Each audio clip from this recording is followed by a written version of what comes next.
Hey everybody, Retired Roman Rob. Got a different type of a video for y'all. A lot of people that know me know that I've been working on stereo equipment for quite a few years, repairing stuff, restoring stuff, and when I went back home last month, I had bought a few pieces of equipment and shipped them back over here and got my little workbench set up, got some tools going here. I'm still getting more and more tools, but for the time being I got things that I need as far as soldering equipment and things like that, and multimeter over here. But I thought I just, I rebuilt so much stuff, troubleshooted and fixed a lot of equipment that, and I just never videotaped any of that stuff and put it on YouTube because I wasn't really doing YouTube stuff, like more than a year ago. I started doing YouTube, last year, like June or July, I think was the first videos when I started this whole channel. So at that time I had quit doing it because we already sold the house. I didn't have a workbench, wasn't able to work on things. So, and it was a pretty busy time of the year. I decided after being here for a certain amount of time that I missed working on this equipment and doing all the things I used to. So, like I said, I shipped 3 pieces of equipment back here, and the first piece here that's on the bench is a Carver M1.0t inverting amplifier. This was, one of Carver's flagship amps. It's been around in the beginning, and it's been a pretty popular amp. There's quite a few little upgrades and things that you can get done. The MK2, the OP2, there's turn off thumps and all kinds of little things that you can add to it. But I didn't get all that stuff before I left America. So I'm not going to do all that right now. It's just going to be a basic restore. Diodes, capacitors, a few transistors, and probably the outputs are going to be replaced. The board itself is a pretty good, clean board. On the bottom, it doesn't look like there's any heat damage at all. I bought it off eBay, and this guy said it was his garage amplifier. It looked like a garage amplifier. It was full of bugs and dust, and it was pretty dirty.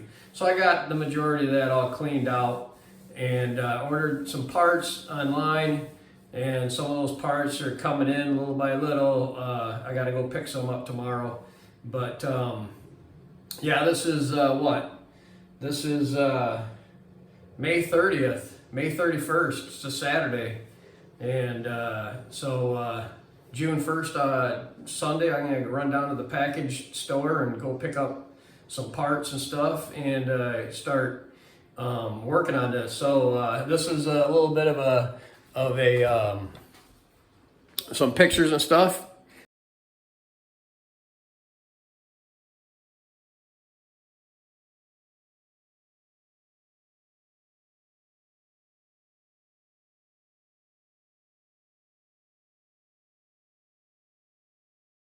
Of the amplifier and before shots, and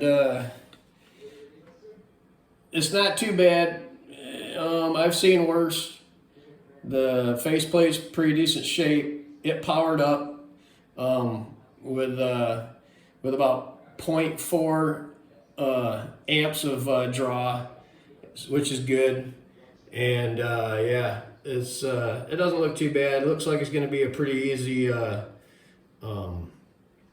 restore, and prepping it for like next year when I go back to the United States. I'll probably grab all the boards and do the MK2 and the OP2 upgrades to it, and a few more things. I'm going to put a I'm gonna put a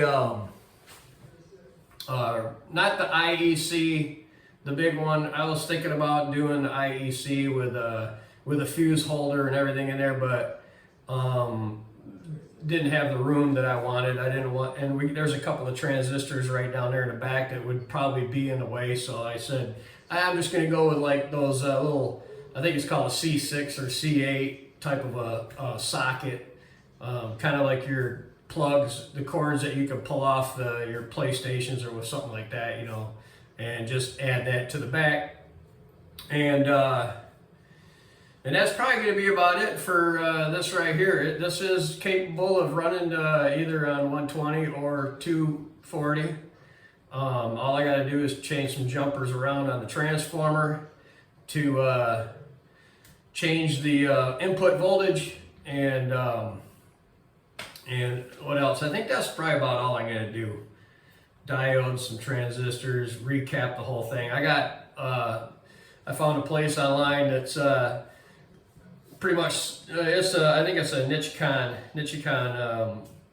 supplier, because that's about all they have is Nichicon. They had a couple of Rubicon caps, but this is going to be done probably about 95% of this is going to be all Nichicon Gold Series caps, and then I got the big caps are going to be a little bit different. It's going to be a little bit different setup. I found some caps. They're 6800 microfarad, 125 volt. They're a 4-prong, and I think the 2 prongs that I'm going to need fit right in the slots where these are mounted. So I think I can get away with using some hot glue, stick it in there, soldering up, and we're good to go. So we'll see if that all works. And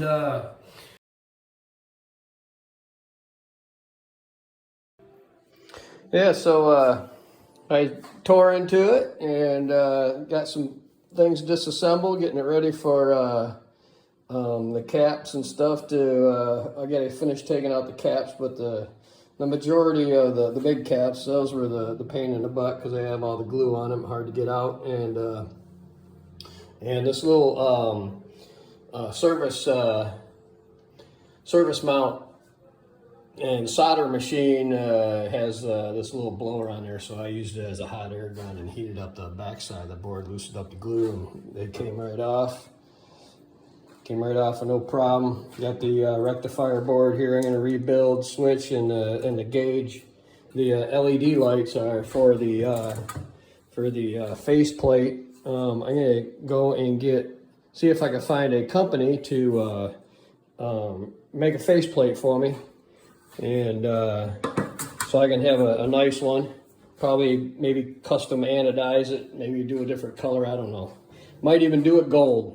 Since I'm doing all this in Nichicon gold, might as well do a gold faceplate. What the hell? I got the input board off of here, and yeah, this is where I'm at right now. Now I gotta get in here. I want to clean up all this glue. It's all dried on here. I'll get this all cleaned up, get all the caps off, all these diodes off here. Those got to come off. Those get replaced on the restore. And yeah, so far so good. Everything coming off, and disassembling pretty easy.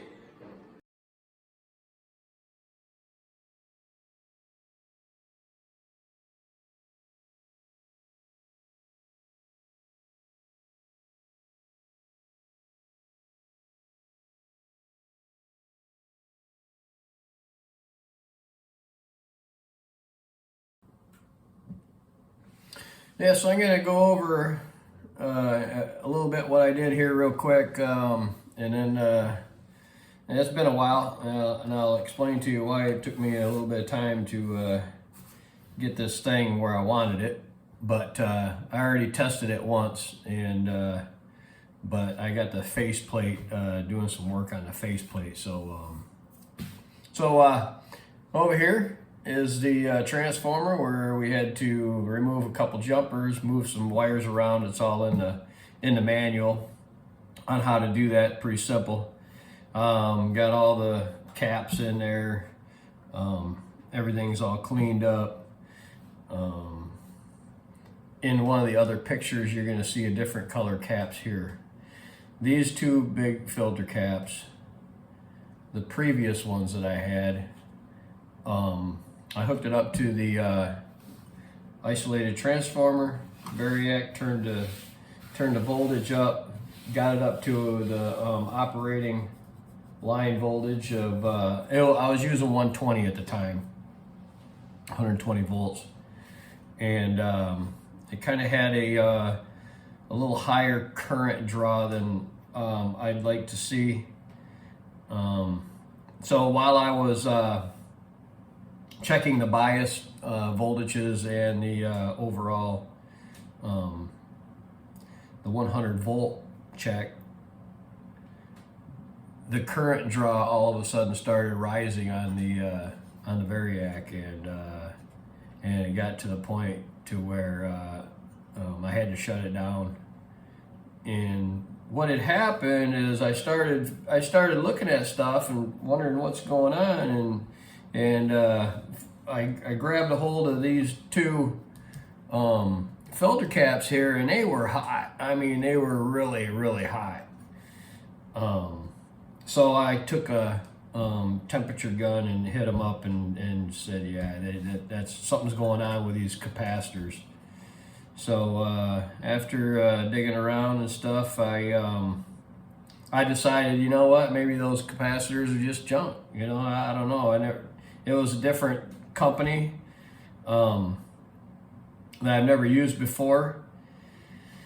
So I went and ordered these Rubicons. I believe they're Rubicon. Maybe they're Nippon. Yeah, they're Nippon Chemcons.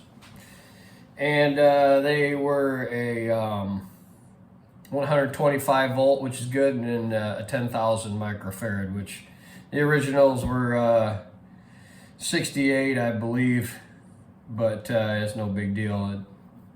I jumped it up to 10. And also, too, you know, some of the upgrades, they have boards that they put in there, and they put an array of 4 other smaller capacitors and mounted in there.